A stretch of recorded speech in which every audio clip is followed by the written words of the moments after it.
Assalamualaikum. Kisah selanjutnya, hari pertempuran telah tiba. Arah sungai Gangga pun tiba, dan Ananda tidak menyadari jika dia dalam jebakan Chandragupta dan Janakya.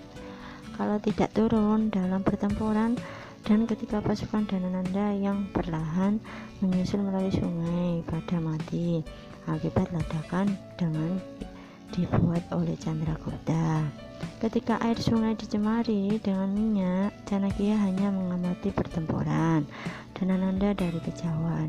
Saat itu datanglah pasukan yang mengatakan kalau Chandragupta melakukan serangan ganda di sisi lain, sehingga ratu dalam keadaan bahaya di istana. Awalnya Danananda tidak peduli karena Tarini masih aman dengan pasukan yang ada di istana. Tapi tak berapa lama kemudian datang lagi pesan dari istana yang mengatakan jika pasukan penjaga istana pada mati akibat beberapa fiskanya berhasil menyusup ke istana ratu. Dan kini nasib dari Tarini pun tidak diketahui oleh Danananda. Tanpa pikir panjang, Danananda pun langsung menaiki kereta untuk kembali ke istana. Prajurit yang takut meminta Danananda jangan pergi karena ketika dia pergi maka mereka akan kalah. Tetapi saat itu Danananda tidak mempedulikannya. Danananda sudah tak peduli dengan kemenangan pertempuran jika berkaitan dengan Tarini. Rencana Chandragupta pun berhasil memenangkan.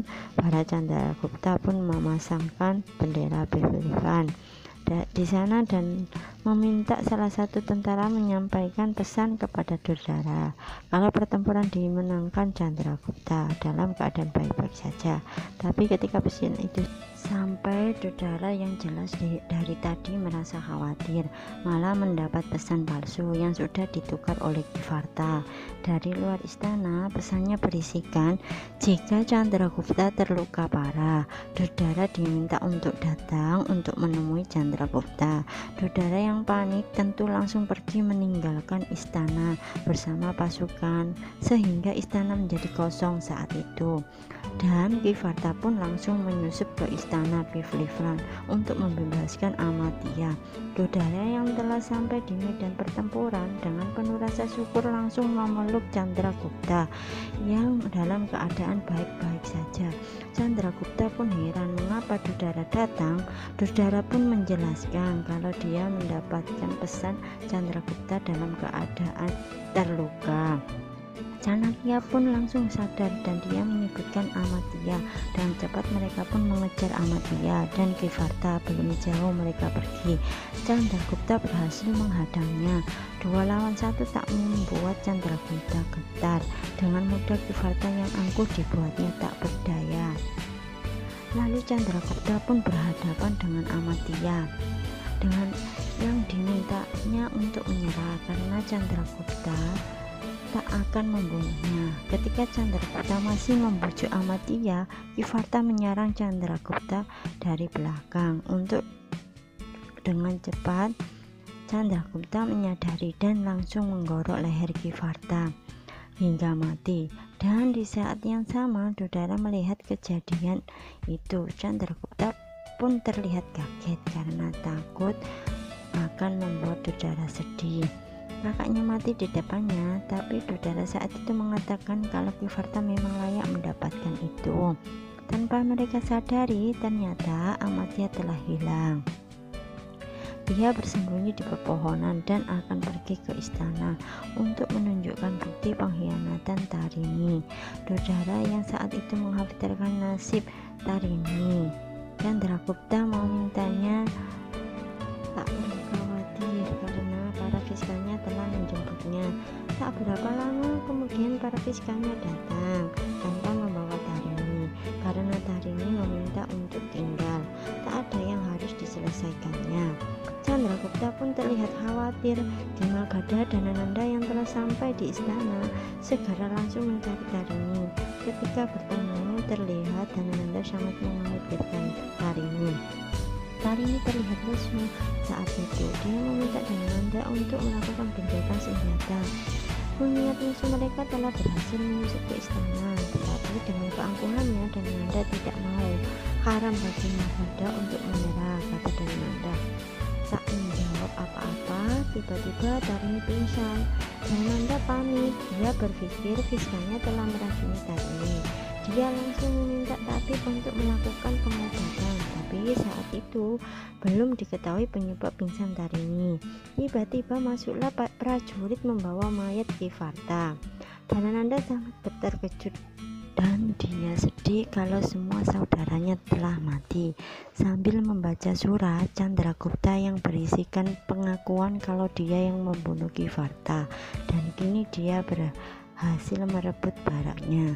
Terlihat Danananda shock perlahan. Dia keluar dari kamar Tarini menuju tahtanya. Dia melihat kursi-kursi yang biasa diduduki para saudaranya kini kosong. Dia mengingat apa yang diminta oleh Tarini saat itu untuk gencatan senjata, sampai terlihat di wajah Danananda saat itu kalau dia ingin menyerah menuruti apa kata Tarini.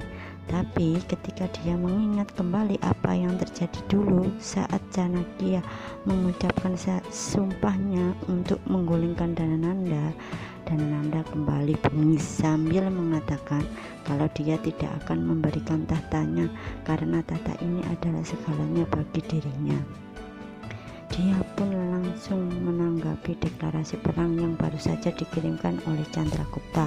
Kembali ke Tarini yang telah sadar kalau Tarini kini telah hamil. Tarini berdiam dan merasa haru atas kandungannya, tapi dia sadar kalau dia tidak bisa tetap di Magadha karena Chandragupta pasti menunggunya. Tapi Tarini tidak bisa keluar dari istana. Tabib menjelaskan kalau peraturannya sudah seperti itu bila seorang ratu sedang hamil. Tak lama kemudian Danananda datang dengan wajah yang sangat dingin. Ternyata Danananda telah menerima bukti dari Amartya. Dia mencoba bertanya kepada Tarini sambil menunjukkan cincin putpal. "Mengapa kau mengkhianatiku? Apa yang sebenarnya menjadi alasanmu?" tanya Danananda. Tarini pun mengungkapkan tentang kematian ayahnya. Danananda terkejut, tapi tetap saja Danananda tidak merasa bersalah karena ayahnya Tarini berusaha memisahkan mereka. "Bukan berarti karena itu kau bisa membunuh ayahku," kata Tarini. "Yang jelas kau kini menyakitiku." Mendengar apa yang dikatakan oleh Tarini, Danananda belum merasakan bersalah sebelumnya. "Aku berharap cinta ini bisa menyadarkanmu, tapi sepertinya aku hanya terjebak oleh halusinasi saja," kata Tarini. "Cinta kini cinta yang membuatku lemah. Aku dikenal kejam, tapi begitu pun dulu ketika aku terpengaruh oleh cintamu," kata Danananda.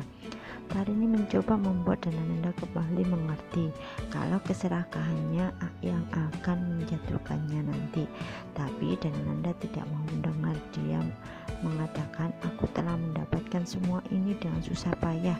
Aku dari kasta tukang cukur. Mereka tidak akan mengizinkanku berkuasa dengan cara yang biasa. Maka aku harus mengambil segala kesempatan yang ada, sehingga aku sekarang mendapatkan semua ini, dan pastinya aku tak akan memberikannya kepada orang lain. Baiklah, mungkin kau ingin membunuhku atas pengkhianatan ini," kata Tarini. Tarini lalu mengambil pisau dan memberikan kepada Danananda. Danananda membuangnya, tapi saat Tarini menoleh melihat pisau yang dibuang oleh Danananda, Danananda tega menusuk Tarini dari belakang hingga dia terjatuh di pangkuan Danananda. "Sebelum aku mati, aku ingin mengatakan kalau aku memiliki sesuatu untukmu," kata Tarini. Tarini meraih tangan Danananda dan meletakkannya di perutnya. "Di dalam rahimku ada anakmu," kata Tarini.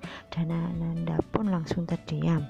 Terlihat shock. Tarini melanjutkan, "Ini adalah akhir cinta kita, Danananda. Kini Magadha telah kehilangan cinta kita." Usai mengatakan itu, Tarini pun meninggal. Dalam diamnya, Danananda meletakkan jasad Tarini dan dia berdiri di depannya. Danananda pun mengatakan, "Bersamaan dengan kematianmu, kini Tarini, berakhir juga seluruh janjiku untukmu.